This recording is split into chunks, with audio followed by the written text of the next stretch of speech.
Welcome back to a brand new episode of Charm City Beat. Lamar Jackson has been non-exclusively franchise tagged. Who saw that coming? All of us. So he's been franchise tagged. No deal has been made. The deadline has passed. And the Ravens have now taken a huge gamble, honestly, on the franchise quarterback by allowing other teams to potentially make offers. Um, honestly, I think I kind of halfway described it, Ross, but let me know, like, what does this mean for the Ravens right now? Well, right now it's the 32.4 million cap hit. He ends up signing that. And but Lamar is free to negotiate with other teams.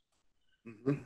Basically, the Ravens are almost basically pretty much one thing I heard is a lot of teams really don't want to negotiate because they're basically doing the work for the Ravens. Yeah. The Ravens are almost saying we're probably going to match anything. We're just going to let you all dictate what we have to pay him.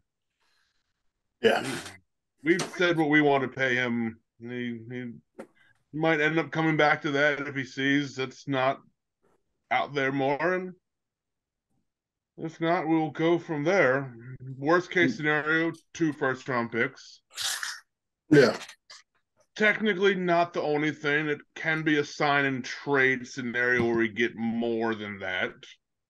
People are forgetting that little wrinkle in the little in there, but so Yeah. yeah, that's where we are. All right. Jordan, Yeah, thoughts? I feel like definitely a gamble. They had an opportunity to sign him to much more, and then they could have gotten a lot more in return for that trade, like a la Watson or Russell. So they are gambling. I do wonder how much the owners got together on this behind the scenes and were like, Watson and the Browns were out of their effing minds. No one, and I think it's interesting that the teams that came out and said they're not signing him are teams that were more or less linked to him the last 2 years. Mm-hmm. And I think you're going to see the entire league sort of like collectively stand up against giving somebody a guaranteed contract. So we'll see what the Ravens do. I'm very curious.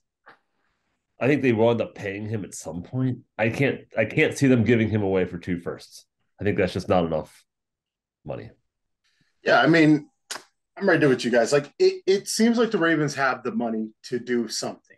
They financially can do this. They can match an offer, but again, it's almost like the Ravens are now putting on the cape for the league, for the billionaires, and saying we can't let another Deshaun Watson happen because again, you have Joe Burrow that has to be paid. You have dude out there in the chart from the Chargers that has to be paid. And these are guys that are going to be calling for high contracts. And Lamar Jackson, if he gets a fully guaranteed astronomical contract, that's going to mess up the market even worse than it is and cost a lot of money. I think at the end of the day, that's really what comes down to it. And I'm glad we're filming a day later because it has allowed me not to have that knee jerk reaction to really assess the situation essentially. But the Ravens essentially are having to play Superman for the NFL right now. Yeah, Yeah, and I think you're already seeing the fallout from this from an internal. Like I think Bateman came out and was like, "You're not Mm-hmm. taking care of your players." Like I think a lot of the players and the Ravens, like Campbell wants them here. I'm curious the reaction the Ravens are going to have to this deal, and if they Mm-hmm. can go out and quell the internal angst that's surrounding this. Because I feel like the longer it drags out, the worse it is for everyone. Yeah, 100%. Yeah, you spoke about Bateman and the report about how bad the training staff has been, and just honestly, for years you've heard people just gush over the Ravens. Like, oh, they're the greatest organization, and now this stuff is coming out, and I don't know, it's damning to say the least because it kind of sheds the Ravens in a new light. But I mean, hopefully, it does change things. Honestly, yeah. I think it's something we're not used to. yeah. And with all scenarios, one name the last high profile quarterback we had in Baltimore, not named Steve McNair. Joe Maybe Flacco. maybe but even then, was he leading Sports Center? He won a ring. I get that, but were people weren't He talking won a about him in fucking the ring. Yeah. people are not his whole career talk about him in the upper echelon with the Patrick Mahomeses, the Brady's. He wasn't talked next to Brady, He Manning when wasn't he on was Madden. He playing. wasn't on the Yeah, cover. yeah, he wasn't Madden. all mad. Okay, fair. Like you Fair. said, he's not, he's not a poster like, look at this, look at, they're like, look, Lamar Jackson, look at him, he's fun. He was average, he was cool Joe and January Joe. He came when he mattered. Something Lamar hasn't done, but it's a different story. Yeah. And also, we're used to hearing, like you said, Ravens, we're great. Also that. It's not something that, as I heard on the radio, if this is happening down the Beltway, DC, we're cracking up. We're laughing. Yeah. We're like, oh, this is obvious. Now we're like, this is bad. I guarantee you, they knew that report was coming out before they fired Steve Saunders. Should have been done in 2020 after he broke COVID out, but 100%. that's neither here or there at this point. But they knew they were about to get an F in that. They're like, no, let's shoot, get him out of here. Here's a question for you guys. I wonder if the Ravens are getting the benefit of the doubt on a lot of this stuff, like getting a pass almost. Like, I feel like everyone's like, it's the Ravens, so they're going to figure it out, or they're going to figure out Lamar Jackson, and they're going to figure out the injuries and all that stuff. Like, I feel like, have they earned that right? I mean, I'm very curious. And also on the flip side, how much of Lamar Jackson's playoff not success and the injuries that he's had kept him from getting maybe that guaranteed contract? And I'm curious just how close the Ravens came to giving it to him. I will say, in terms of getting a deal done, I believe they're 5 for 7. Oh, here we go again. What? 5 for 7 in getting a deal done with their franchise tagged players. Yeah. So, it's happened before. I mean, I think the non-exclusive tag almost makes me feel more confident. Because, like I said, why would they risk letting, say, a pick in the lower end of the first round snag him? Like, oh, crap, that's not going to – we're going to have to waste both first-round picks to get a quarterback. Because I don't think we need – I've heard before, if we lose Lamar, we can't go stopgap. We have to try to get one of the guys in this year's draft. Yeah. I personally, this is my honest opinion. Now, it's almost like hindsight 2020. There was no way in hell they were going to give that man a guaranteed contract. Again, what happened in Cleveland should not have happened. End of the story. That shit shouldn't have happened. And the Ravens are now in this situation where it's like, okay, you got to do with more scandals than Bill Cosby right now, getting a guaranteed generational amount of money. Lamar Jackson, who has played the part, who has been the media darling, who has won an MVP and excelled in almost every statistic that he's played in. I mean, again, you're not talking about, the guy on the Giants, Daniel Jones. You're talking about a primetime quarterback. And they know it. They knew that it would literally ruin things if they gave him a guaranteed contract. It was never in the question. But they said, okay, we're going to let the other teams bid on him. We'll see what happens. We'll show you your true worth. I mean, you're worth it, but you need to be worth it on our terms. That's what they're saying right now. Yeah, and I imagine they gave him a very lucrative offer, probably better than most teams are going to give him. Yeah. And this is kind of like you do not have an agent. You're representing yourself. So it's essentially like almost like arbitration in baseball. It's like we're going to go to court, and in this case, the court is the rest of the league. Yeah. And they're going to be the judge and jury on this, and they're going to decide how much you're worth. And if no one wants to pony up the money for you, clearly you're not worth X amount of dollars, in which case, hey, we're going to give you the X amount of dollars. Please play for us for 5 years, and we'll even redo your contract in 2 or 3 years, and we can do this all over again.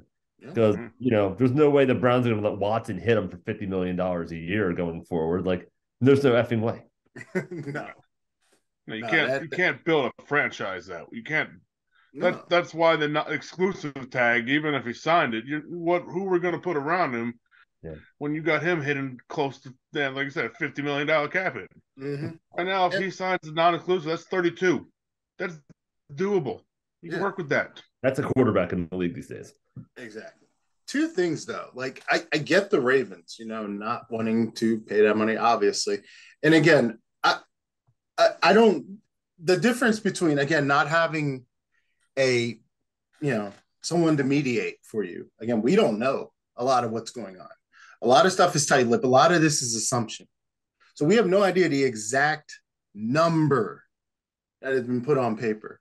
But again, the Ravens aren't going to Flacco themselves. Do you remember the years before Lamar Jackson got here? There was a few very cold years. Again, even before Joe Flacco got here, before McNair, the Kyle Bowler years, the Chris Remy, the Ravens know getting an NFL quarterback is not easy. The damn quarterback that won us our first Super Bowl was one of the worst quarterbacks in the NFL. And in fact, they made a documentary about a 30 for 30 Bullies of Baltimore. That's why, because it was the defense that won it for us. The Ravens know we're not going to F this up. I don't believe there's a world. They're going to see what the rest of the league can do, and they have money set aside for him, but they're going to get it at their price one way or another. I feel like I've felt this like coming in from the beginning. Yeah. They're going to get their price. They're the ones in power, unfortunately, without an agent. You have no one to fight for you. Your mom isn't doing enough. I will say the one group of people not getting enough flack in this, the NFL Players Association. Yes. They are using Lamar as a pawn for what they want because they messed up and did not get guaranteed contracts in the CBA. So now they're like, hey, we got this generational quarterback. We're going to get him what he – if they really cared, he would have signed in Baltimore already with the massive deal that would have made him the second highest paid quarterback in the NFL. Yeah. And I will say I did not hear them saying anything about Kyler Murray. Yeah. He signed a deal. They were, hey, whoa, Kyler, agent, don't do that. Don't do that. No one else all of a sudden like, hey, we got this guy. We're gonna say we're doing it his best interest because we're your players association. Yeah. Sure. Yeah, we have an owner too that I feel like he's one of the best owners in all sports, not just football. And I feel like he knows what he's doing. And I feel like if it was like the Orioles, if it was Angelos doing this, I'd be like, for God's sakes, what are we doing? Why do we have a train wreck leading us? But it's Bisciotti. Like, he's a businessman. He knows exactly how to. He's run a beautiful organization since since he took it over. So I feel like I trust the process. I trust who's in charge here. And even though it's been a kind of a bumpy ride with Eric DaCosta, he's still putting a winning product on the football field. Yeah. He's still, Ozzy's still in the house. And so I feel like the pieces are all still there, and we just got to trust that they have the organization's best interest in heart. It's not the Orioles, clearly. No. Yeah, it's definitely not. It's definitely way different than the black and orange. And, well, I'm sure we'll have many stories about things to come with them. But, again, Steve Bisciotti has been literally, I think, the poster boy of what you think an NFL owner would be. And outside of what's been going on with the training facilities and the staff there. And, the Ravens, like you said, have put a great product out. This is a playoff team. Yeah. I mean, it's a playoff team even crazy enough without Lamar Jackson for 6 games. This is a team that can win. It may not be pretty, but it gets done. Unfortunately, we haven't had the best look in the playoffs. And I know that it's a gripe against Lamar, and people have used it against him. But again, I think it's way bigger than just one quarterback when it comes to the playoff issues, honestly. Again, we're going to find out, though. Predictions on when we'll know something, honestly. What do you guys think? Like, for sure, certain. Like, has he actually signed the franchise tag yet? I think he has till July, honest to God.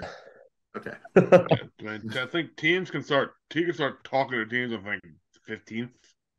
Yeah, what is it? 14th, whatever the legal tampering day is. Yeah, like when's the first day of the league again? Not Monday, right? Is it Monday? Yeah. I think it was like a Tuesday, a weird day for some reason. Yeah. I have a bad feeling that something's going to happen on draft day. Just something crazy. And hopefully it doesn't involve the Dolphins because that's a first round pick the following year. Technically, the Dolphins cannot do it on an offer sheet. Right. Correct. The Dolphins would have to be a sign and trade. Wow. Because they do not have a first round pick this year. They cannot do an offer sheet for him. Sure. It's a hell of a mess. I'm so confused. I just feel like it's going to be decided either on draft day, a team's going to swoop in, figure something out, or we're going to resign them. Like I don't My think biggest fear. Oh, there we go. Done. Yeah. I was gonna say my biggest fear is us sitting here on draft night, literally like this, and finding out how we did Hollywood. That shit would. Oh my god. That would be absolute. If it's anything less than a top 5 pick, I'm right there with you. Yeah. It has to be at least a top 5 pick for me. Honestly, that would shut down ESPN. Like the draft wouldn't even matter at that point.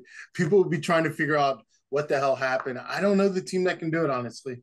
I'm trying to think. Seattle I read has somewhere picks. the only 2 teams that could actually could do a deal that the Ravens can get are the Falcons and the Bears. And I don't think the Bears are going to do it because, I mean, if they do, I'll take the first overall pick. Yeah. Well, they got Fields. I heard the Colts are involved potentially. Ursay, they have the third overall pick. High on the route, I think, and I just don't want to see it. I just don't. It's like Madden. I don't trust the draft. Like you're not really getting better. I mean, you all potentially depending on who you get, but quarterbacks in the draft. I mean, you see it all the time. You can sit and wait, and your Ben Roethlisberger or Josh Allen or Lamar Jackson or Pat Mahomes is going to follow you in the middle rounds or later. Flacco. How many times have we seen Baker Mayfield go 1 overall and just shit the bed? Like Christ. Or an RG3 or Andrew Luck. I mean, the Colts are still looking for their quarterback. Commanders haven't come close. People have rumored about the Commanders. Actually, I think it's because I work in, or at least I'm based work in DC. A lot of Redskins fans on my Twitter, and a lot of them are pining for Lamar Jackson. I'm just thinking in my head, I'm like, there's no way in hell the Ravens front office would just let him go down the Beltway. That's just bad. There's no way he's going 95 south. No. None. I don't eat that shit. Like, what? I can't believe this shit. Like, it's something I'm seeing on Twitter. It's obviously annoying to read, but it's almost comical. It's like, do they have a choice? If the Redskins pony up 2 first-round picks and $250 million guarantee, it's gone. I was talking to this guy at work. Could this be Daniel Snyder's last FU to the league? Yeah. I'm going to give him a $300 million guaranteed contract. I'm out. Your problem now. That's what Brickhouse actually said, honestly. That's what he was saying. And I was like, there's no way. Is there? No, I hope not.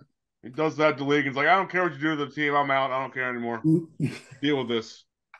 I think it's the perfect storm that the Ravens don't want at all. It just keeps happening to them, like the Browns.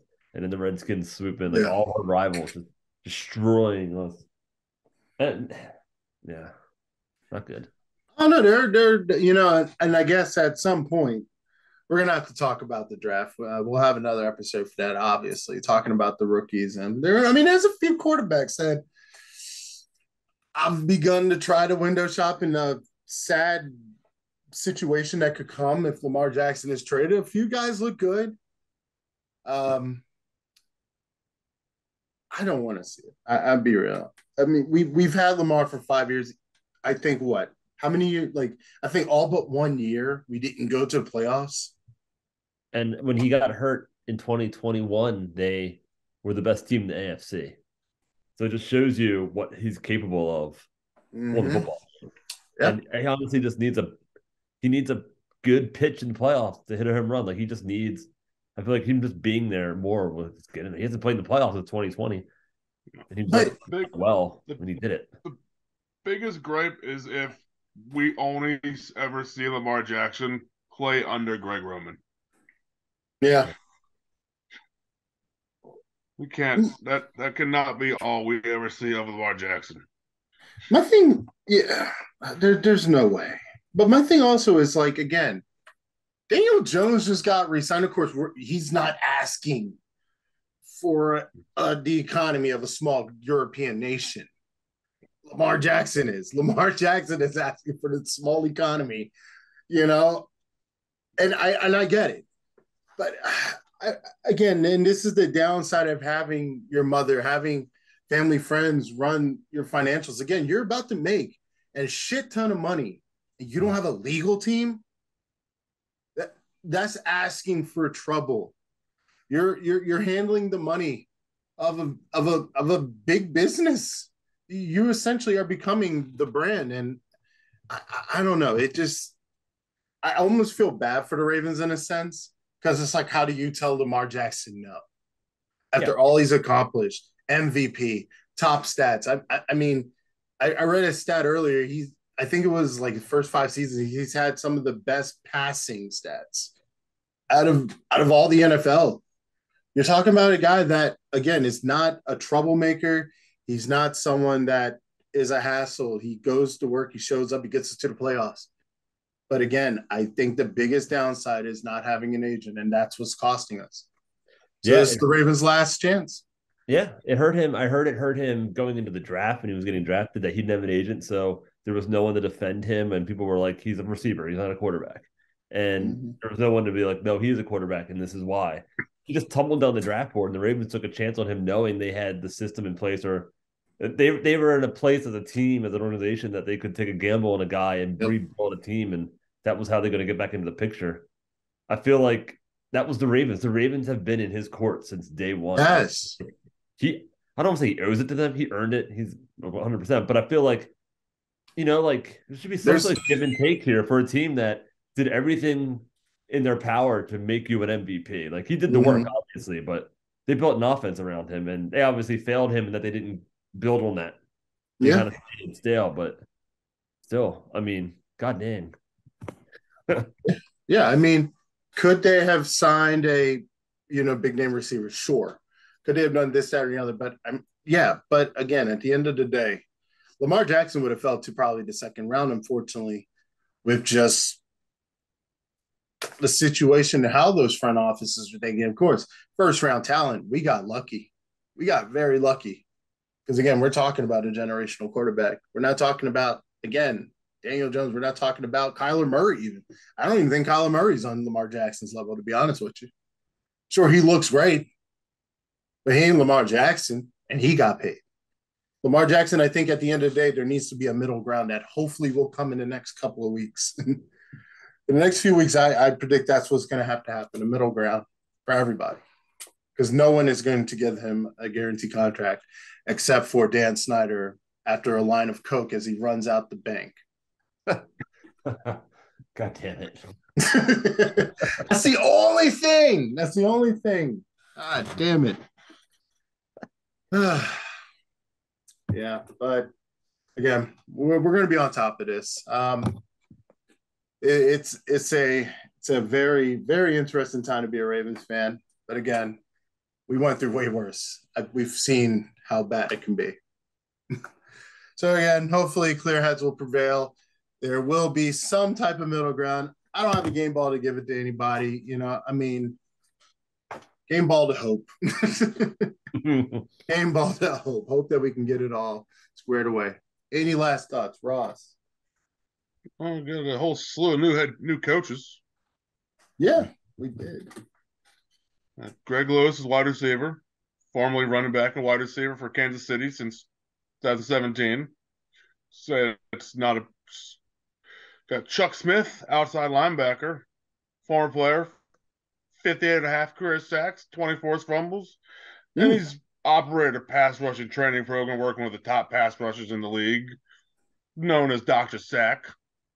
So hopefully get him with Owe and Odafe. And then a hometown kid, Nice. Lord Wilson, Maryland native, former Terp, Math standout. You love to see A it. new DB coach, You love to see it. formerly with the Eagles, considered a fast riser and viewed as a future DC or head coach. Now, hopefully, the Ravens can draft some of those Maryland DBs that are coming out. I already joked though, watching the combine after they run their fast 40s. The guy from Alabama runs slower. I was like, there's our draft pick. Why? Because he's from Alabama. We love And Alabama. I'm giving the game ball to Anthony Weaver and company for all these lovely coaching hires. There you go. They led the committee for the OC.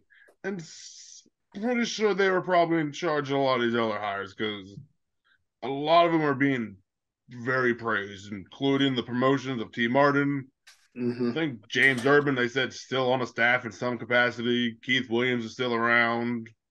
Yeah. So, and I don't know if it was a real report, but apparently we were talking to the Cardinals about D Hop. I saw that. I saw that. I don't know if that's true. I went to the guy's Twitter and I was like, I don't know. It's a little suspect. I don't know. I actually had it queued up in the group chat. Said a day 2 pick, and that's only meant for us to be a 3rd round, which I actually had it queued up, screenshot in the group chat with OMG, OMG like 8 times. And then I was like, wait a minute, let me research this first. Look at you being a responsible journalist. I'm trying, man. I'm trying to give an honest product, Jordan. I'm trying to give an honest product. Which is why I've been saying the whole time, all these teams that are out of it are by the same people that we didn't like to say all the stuff about Lamar, but now we're like, no, they're telling the truth. Teams are out of it. The Falcons like the tweet. Yeah. Oh, shit's crazy. Jordan. I am looking forward to the schedule reveal in a little bit. Maybe we can do a show on that. Yes. But I'm anticipating a Sunday or Monday night football game, probably in Cincinnati against the Bengals. That's going to suck, but it's going to be good. We made a pretty good schedule. Hopefully we get some more primetime games. Yeah, I really hope so. I love primetime games. I think the Chicago Bears, no. We don't play I don't think we play the NFC North. But I don't know what the hell's happening anymore. I'm talking out of my mind. I'll definitely believe that both Bengals games can be primetime. Yeah. There's no way it's not. Especially, well, I don't know. That re-signing is going to be everything to our schedule, honestly. Whether we re-sign them or not, huh? Play the Chargers, I think. There's some pretty good games next year because we finished second in the division, so we'll end up getting Chargers. I think the Dolphins will be in there. Ugh, I hate playing the Dolphins lately. I want to kick their ass after last year. Don't we all, Russ? Don't we all? No. Hopefully, clear minds prevail. So with this whole Lamar Jackson debacle, it's exciting. It's the reason why I think, I've grown to appreciate the off season almost as much as the regular season. It's exciting. I mean, there's a lot of stuff that's always happening. It's like every day there's something happening to just keep you back on football. It's like shit, football never ends. But no, I think if I had to make an honest prediction, I think Lamar Jackson is going to be here for the foreseeable next 5 years. I don't doubt that. I could be eating crow by mid-season, but I highly doubt it, honestly. But yeah, that does it for our show. Don't forget to like and subscribe, and stay tuned for a lot more. This offseason is unveiling as we get closer to the draft. Don't take care and stay tuned.